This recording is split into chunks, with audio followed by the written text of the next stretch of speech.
Hello again, Anthony here from Break the Twitch, and in my last video about why you should stop donating all of your stuff, there was a bit of controversy, a lot of comments.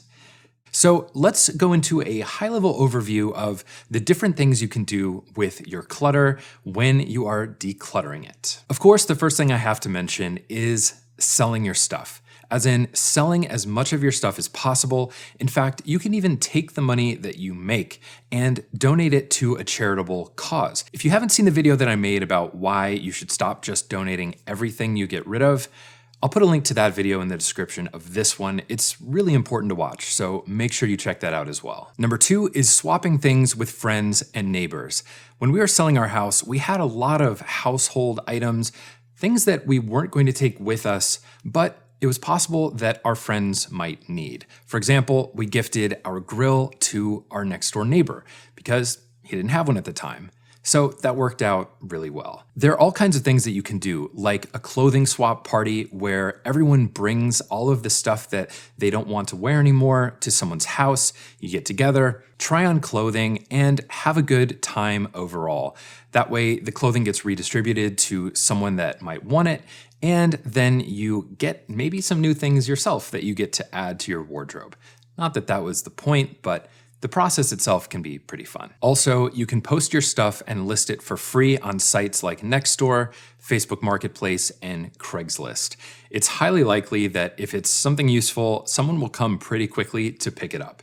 It depends on the item, but it's definitely something you can do if you don't feel like selling it or taking the time to do that. Number 3 is, of course, donating your stuff. Once you've decided to get rid of it, if the things that you're letting go of are in good condition, valuable, and useful, you can donate those things. But there's a statistic that I found after making the previous video about selling your stuff that says that only 20% of clothing that gets donated actually ends up ever getting worn by someone else. Keep that in mind as you're decluttering things, especially clothing, and when you go to donate it, know that it might not get used again. There is, though, another really great way to handle donating items, and that is there are specific places that need specific things. A lot of pet shelters often need donated cleaning supplies, towels, sheets, blankets, different things like that that they will actually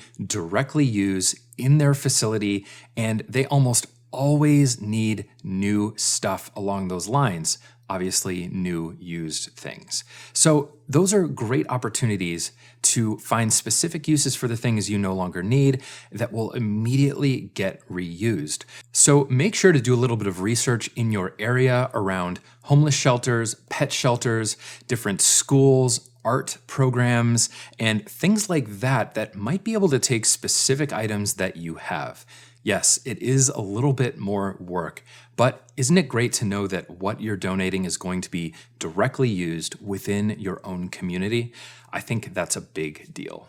And if none of the other above options work, there's always number 4, which is responsibly disposing of the rest of the stuff, starting with things like composting.